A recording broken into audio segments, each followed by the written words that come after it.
31 জানুয়ারি থেকে টঙ্গীর তুরাগ তীরের ইজতেমা মাঠে শুরু হবে বিশ্ব ইজতেমা। অংশ নেবেন দেশ ও বিদেশে তাবলিগ জামায়াতের কয়েক লাখ অনুসারী। দুই ভাগে বিভক্ত তাবলিগের ইজতেমা এবার আলাদা করে অনুষ্ঠিত হবে। সুষ্ঠুভাবে সম্পন্ন করার লক্ষ্যে টঙ্গীর তুরাগ তীরে তীব্র শীতের মধ্যেই চলছে প্রস্তুতি কাজ। বিশাল প্যান্ডেলের বেশিরভাগ কাজ শেষ হয়েছে এরই মধ্যে। গাজীপুর প্রতিনিধি আব্দুল্লাহ আল মামুনের পাঠানো রিপোর্ট জানাচ্ছেন জোবায়ের রহমান। প্রায় 160 একর জায়গায় তৈরি করা হচ্ছে চটের ছাউনির বিশাল প্যান্ডেল। পানি সরবরাহ নিশ্চিতকরণ, বিদ্যুৎ সংযোগ স্থাপন সহ চলছে অন্যান্য কাজও। বিদেশি অতিথিদের জন্য তৈরি করা টিনের শেডের কাজও প্রায় শেষ পর্যায়ে। বাড়ানো হচ্ছে অজু ও গোসলখানা। নিজের টাকা নিজের জানমাল খরচা করে সময় ব্যবহার করে আসছি, এই জন্য আল্লাহকে রাজি খুশি করার জন্য আমরা চাই সকলেই মুসলিম একত্রভাবে আমরা ইস্তেমা করার জন্য। আল্লাহর যেমন চাই, আল্লাহ আমাদের উপর খুশি হোক, দুনিয়া বা আখিরাতে আমাদের সফলতা দান করুক।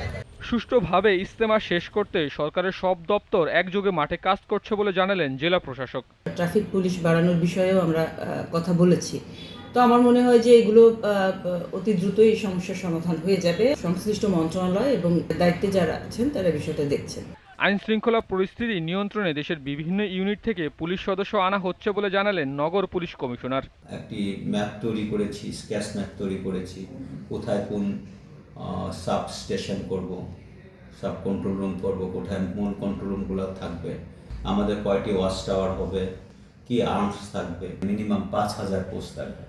তো আমরা যে ফোর্স দিতে পারবো, অবশ্যই বাইরে থেকে আমরা অবশ্যই ফোর্স না আনলে সেটি তো কভার করা কোনোভাবেই সম্ভব হবে না। এবার মাওলানা জোবায়েরের সমর্থকদের ইজতেমার অনুষ্ঠিত হবে 2 পর্বে। প্রথম পর্বে শুরু হবে 31 জানুয়ারি, শেষ পর্ব 2 ফেব্রুয়ারি, আর দ্বিতীয় পর্ব 4 ফেব্রুয়ারি শুরু হয়ে শেষ হবে 6 ফেব্রুয়ারি।